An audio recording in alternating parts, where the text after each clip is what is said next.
Como le veníamos anunciando, ya está sentado con nosotros Rubén Dostiniani. ¿Cómo le va? ¿Cómo anda? Muy bien, Carlos, gracias por la invitación. Un gusto estar acá. Bueno, varios temas. Algo que también usted nos da la oportunidad de charlar algunas cosas nacionales, porque ha sido senador, ha sido protagonista de proyectos importantes que han quedado y que hoy siguen siendo centro de debate, como era la extinción de dominio, que es una de sus ideas en su momento. Mi primer proyecto. Su primer proyecto y que nunca lo pudo terminar de plasmar, Dimos ¿no? media sanción. Sí, pero nunca no se pudo... Diputados en aquel momento no lo trató. Trabajamos 2 años con especialistas, con jueces que vinieron, porque todo el debate inicialmente, cuando nadie conocía qué significa la extinción de dominio, porque en el Código Penal hay una figura que es el decomiso, Claro. ¿no? De los bienes ilícitos, de algún narcotráfico o de algún ilícito particular, corrupción, pero había que terminar el proceso penal para después hacer el decomiso, es decir culpable o inocente, y si era culpable y se comprobaba que esos bienes eran de un fin ilícito, se decomisaban. Esa figura de decomiso hoy existe en el Código Penal.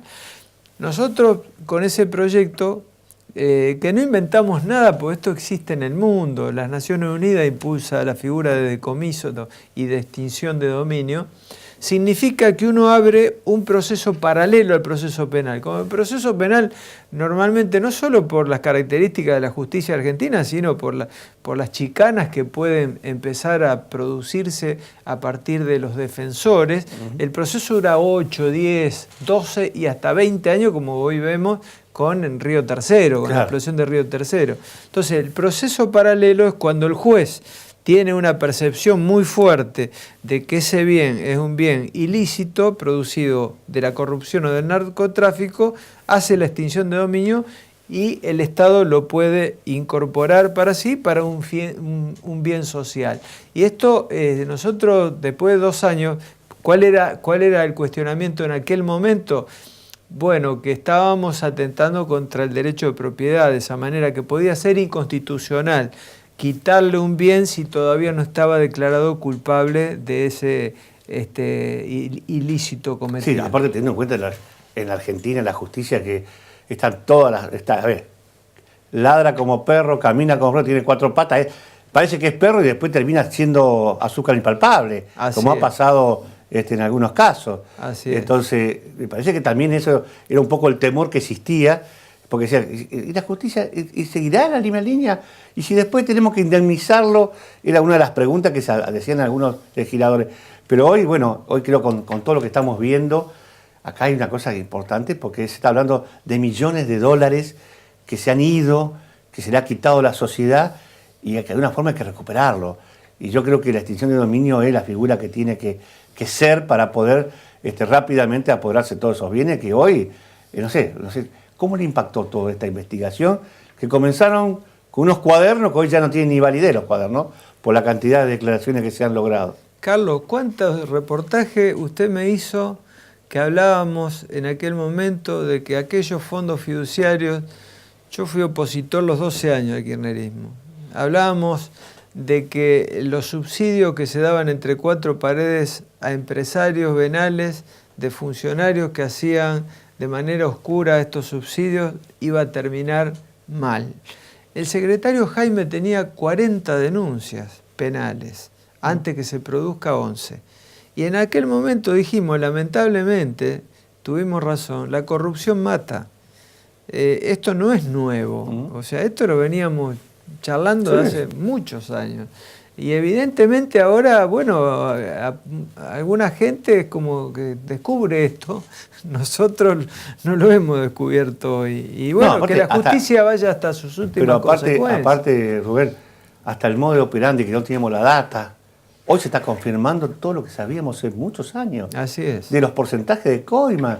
¿Por qué decíamos a veces que el kirchnerismo era superior a lo del menemismo? Porque el menemismo tiene un tope del 10. Acá se habla del 20, hasta el 30, sobreprecio, y después quita del 50% sobre los sobreprecios o actualizaciones que se hacían.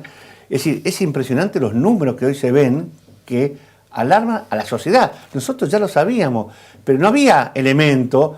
Y yo creo que hace el quiebre la famosa Rosadita, ¿no? Cuando la gente vio la plata contándose en fajos infernales, y ahí tomó magnitud, porque creo que ahí hace el quiebre de la sociedad. Sí, los bolsos de López después. Después los López, pero claro. la Rosadita creo que fue también un quiebre. Claro. Ahí vio que se podía tener tanta plata junta y que se estaba lavando. Porque tampoco le creían al principio al primer arrepentido, que parecía más de los mediáticos, que dijo, Fariña. No, claro. No, ni una. La verdad, Fariña, todo lo que contó, se está comprobando todos los temas. La sociedad hoy creo que está tomando conciencia de lo que pasó realmente en toda esta etapa, donde, a ver, con las declaraciones de López, que se preparen un montón de intendentes, presidentes comunales, gobernadores, es terrible lo que está, digamos, ojalá esto sirva para que haya un cambio cultural en la sociedad, que no se pueda permitir más la corrupción. Totalmente. No sé si vos lo percibís, si se va a dar, o esto se va a terminar desinflando y no va a pasar nada. Esperemos que no, esperemos que llegue hasta sus últimas consecuencias y esperemos que acá no se use esto para tapar la cuestión económico-social, que está muy mal, de un gobierno que está actuando muy mal en lo económico-social, como es el macrismo. Me parece que esto son cosas paralelas que tienen que, por un lado, la justicia actuar hasta sus últimas consecuencias. Me parece que la sociedad ha madurado mucho también, hay un control social mucho más fuerte, y eso es muy importante, el control social, porque ya que esto quede en la nada, bueno, sería gravísimo después de todas las evidencias que se están planteando. Ahora, paralelamente a esto, nosotros decimos somos muy críticos con un gobierno nacional, como ahora nos ha pegado un manotazo a la provincia de Santa Fe con la eliminación del Fondo Sojero, y que también tenemos que hablar de estas cosas, porque esto es grave, porque esto va a perjudicar al santafesino. Ahora, yo veo la reacción, a ver, es cierto que esto no estaba previsto, este decreto que a partir del 15 de agosto no hay más fondos sojeros para las provincias, pero cuando votaron la ley en febrero del tema de la reforma fiscal, la eliminación de fondos sojeros estaba a partir del 1 de... Es decir, yo veo que se ha hecho mucho lío por estos 4 o 5 meses que, a ver, le va a perjudicar no solo a la provincia, sino a los municipios que tienen cara de obra.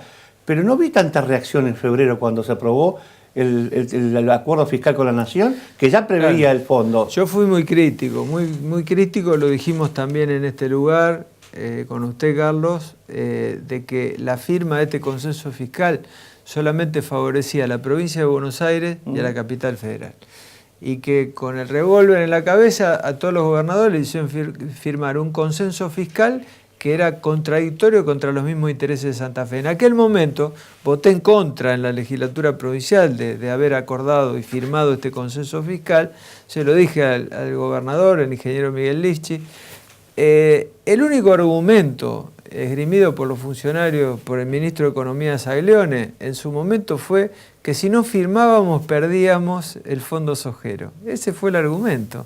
Y el otro argumento es que firmando teníamos una fecha cierta para el pago de la deuda que tiene Nación con nosotros. Ninguno de los dos hechos fueron, y quedamos pegados a un consenso fiscal que solamente marcó un rumbo de un gobierno nacional que está absolutamente equivocado, porque camina en un rumbo del ajuste, camina en un rumbo de retracción de la economía, y esto va a traer más desempleo, más desocupación, va a traer más recesión, va a traer más problemas para la familia, porque se combinan inflación, tarifazos, con las nastas que aumentan todas las semanas, y con un proceso productivo que está absolutamente retraído. Entonces, yo creo que las pymes, el pequeño y mediano comerciante, está sufriendo, y sobre todo la familia que no pueden llegar a fin de mes. Me parece que acá habría que barajar y dar de nuevo, hacer una convocatoria a todas las fuerzas económicas, sociales y políticas para establecer un nuevo acuerdo, porque este rumbo que lleva el gobierno en este acuerdo con el Fondo Monetario Internacional nos va a traer más desocupación, más hambre, menos educación, menos salud y menos obra para Santa Fe. Los cambios del tema lo traigo a la provincia. El 29 a las 10 de la mañana está convocado la sesión especial para tratar el tema de la reforma constitucional. ¿El gobernador impuso esta fecha porque tiene asegurados los votos o por qué, digamos, decidió que sí o sí el 29 tiene que resolverse el tema de la reforma. Sí, yo lamento que se haya cambiado, violentado un acuerdo que se había tenido de todos los bloques políticos en la legislatura, de recorrer 5 comisiones y después llevarlo al recinto, después de abordarlo de manera responsable, los 4 proyectos, el que presentó el Ejecutivo, el que presentamos nosotros desde el Interbloque Igualdad, con Carlitos del Frade, con Meme Meyer y Silvia Burger, el que presentó Héctor Caballero y el que presentó el diputado Luis Rubeo. Me parece que este cambio abrupto de llevar a una sesión al todo o nada el día 29, bueno, es una jugada riesgosa que hace el oficialismo. Nosotros ya dijimos desde el Interbloque Igualdad, dimos nuestra posición, que vamos a rechazar el proyecto del Ejecutivo, pues no lo compartimos, primero porque creemos que la reforma debe ser total y no parcial como plantea el oficialismo. Es contradictorio decir que después de 50 años tenemos que hacer una reforma constitucional y ponerle un cepo a los constituyentes diciéndole este artículo sí, este artículo no. Segundo, que se tiene que hacer las elecciones constituyentes en conjunto con las provinciales, de manera no solamente de ahorrar energía, sino de que la gente vote proyectos políticos. Entonces, bueno, vota un gobernador, vota y también vota constituyentes de una fuerza política. O sea, no va a votar especialistas en reforma constitucional, va a votar un proyecto político. Y en tercer lugar, nosotros siempre planteamos de que el gobernador, no por el ingeniero Lifchitz, sino que esto es nuestra postura histórica, el gobernador que juró por una constitución que no le permite la reelección no se puede beneficiar de una reforma hecha en el mismo periodo de ese gobernador. Así que por estas cuestiones nosotros defendemos nuestro proyecto y vamos a rechazar el del Ejecutivo. Habló que estaba trabajando junto con Carlitos del Frade. ¿Esto ya va a tener alguna especie de consolidación para el 2019, digamos, con un proyecto político más amplio, digamos, en las elecciones?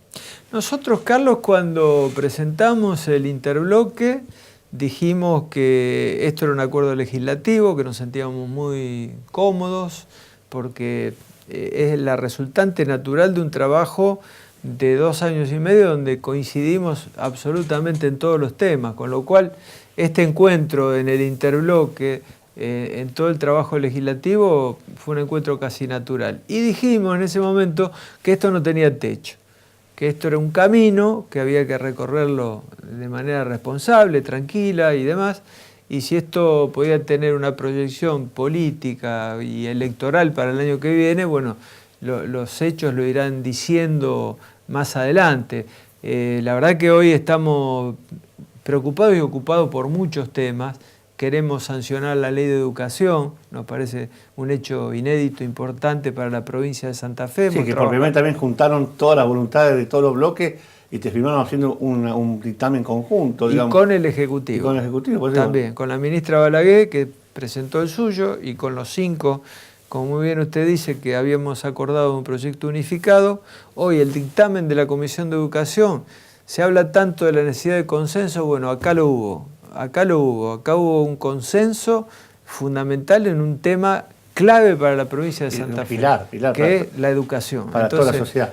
Y, a ver, me dice que hay posibilidad de trabajar en el 2019. ¿Cómo le cayó esto de que Carlitos del Frade estuvo charlando con María Eugenia Bielsa? ¿Hay posibilidad de sumar a María Eugenia Bielsa en un espacio nuevo? A mí me parece que hay que hablar con todos quienes podamos coincidir con un programa. Me parece bien la charla de Carlitos, me parece que hay que establecer en una Argentina y en una provincia que necesita soluciones, necesita generar más trabajo, más producción, más despegue, está bien establecer diálogos permanentemente. Creo que es una buena práctica en ese sentido y salir de este esquema binario de la confrontación que no nos lleva a ningún lado. Y la última, usted personalmente, ¿se ve más dentro del Frente Progresista o armando un espacio nuevo? No, a mí me separaron del Frente Está bien, Progresista bueno, por ser legislativo. No, hoy estoy afuera del Frente Progresista porque Yo planteé mi oposición a los tarifazos con mucho énfasis porque es un tema que lo trabajo hace muchos años y ahora logramos una media sanción del marco regulatorio de los servicios públicos. Tiene que haber audiencias públicas vinculantes, tiene que haber ente de control, tiene que haber tarifa justa y razonable. Y bueno, me separaron, así que yo hoy estoy, yo di vuelta a la página, estoy fuera en otro espacio que es del interbloque Igualdad que tenemos con el Frente Social y Popular y con Igualdad y Participación. No, pero yo que a veces cuando llegan las elecciones, las falta después para juntar todos los porotos para poder ganar, y ahí lo vuelven a convocar de vuelta para ser parte del Frente Progresista. Daríamos mal mensaje a la gente si por juntar porotos y por una cuestión electoral. Me parece que hemos dado vuelta a la página, hoy estamos en una construcción distinta y bueno, y trabajando en ese sentido. Muchas gracias. No, gracias por la invitación.